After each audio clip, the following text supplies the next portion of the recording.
Okay. Aray ko,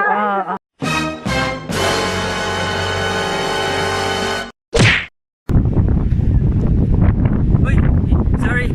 Okay guys, I'm very excited today sa travel ko dito sa Siquijor kasi matitest ko na yung pinakabago kong vlogging camera at saka na-activate ko na siya guys. Sa iba kong mga travel hindi ko siya nagamit kasi nga walang internet doon at kagabi doon sa Dumaguete ko siya na-activate kasi doon pa ako nagkaroon ng internet at magagamit ko na ang aking new vlogging camera, DJI Osmo Pocket. Woo!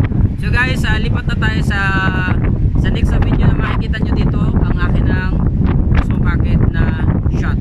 Ito na, gamit ko na ang Osmo Pocket ngayon at I'm very confident na hindi na siya magalaw. Ako na lang yung gumagalaw at alam ko na hindi na kayo nahihilo sa mga videos ko. Kasi ang dati kong ginagamit talaga is itong yung aking selfie stick tsaka Huawei Nova 3i na cellphone. Yung magalaw siya. Nindot kaliguan kay tubig, dito sa kabugahay. Sige, pila po ibayad siya man? Kalibo. Libo. Wala na hangyon. So guys, ito yung pinaka transportation dito, yung tricycle. Mas maganda talaga pupunta kayo dito sa Siquijor maaga pa lang para sulit yung bayad nyo kasi babayad nyo sa tourist guide ay 1,000 pesos. Yan talaga ang pinaka basic na tarifa daw dito. Yung talagang babayaran mo na 1,000. I love Siquijor, atong lungsod, atong Panggaon. Ibig sabihin, bayan natin, mamahalin natin. Mahalin bayan natin, ingatan natin. Bayan natin, ating mahalin.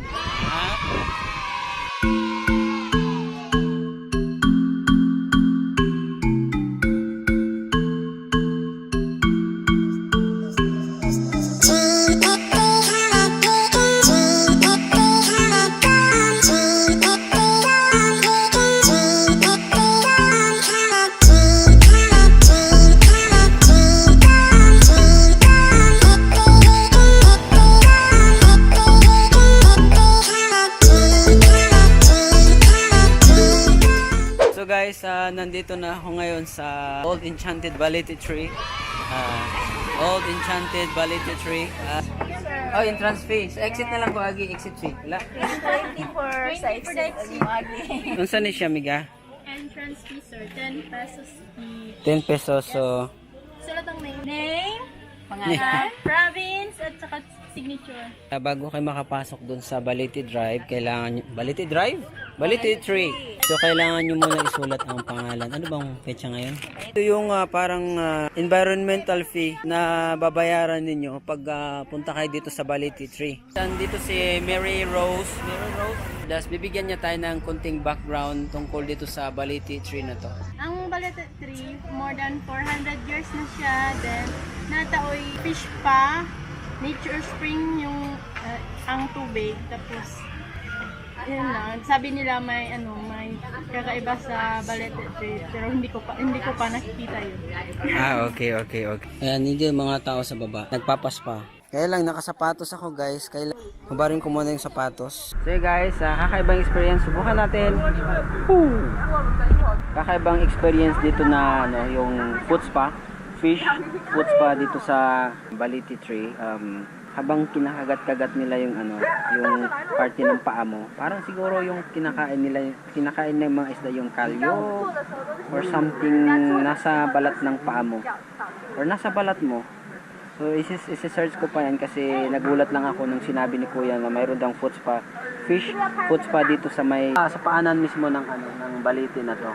Kakaiba yung nararamdaman, parang nakikiliti ka. Very relaxing at mura lang ang binabayaran mo, 10 pesos lang ang entrance fee.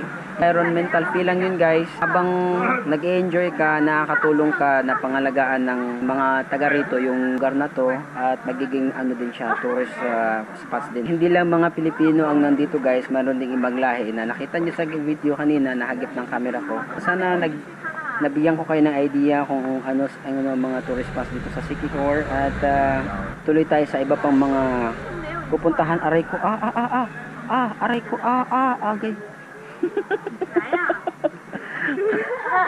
Aray ko. Shit. Shit. Sorry.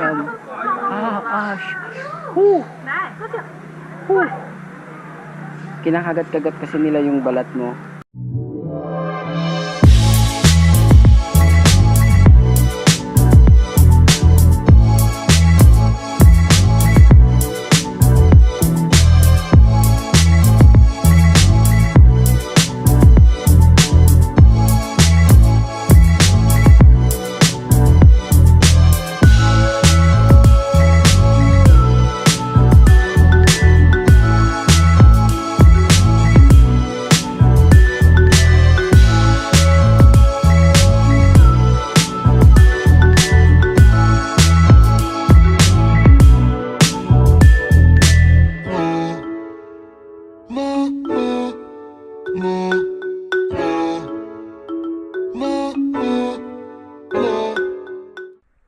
Itong ano daw guys, itong balitin na to ay 400 years na siya.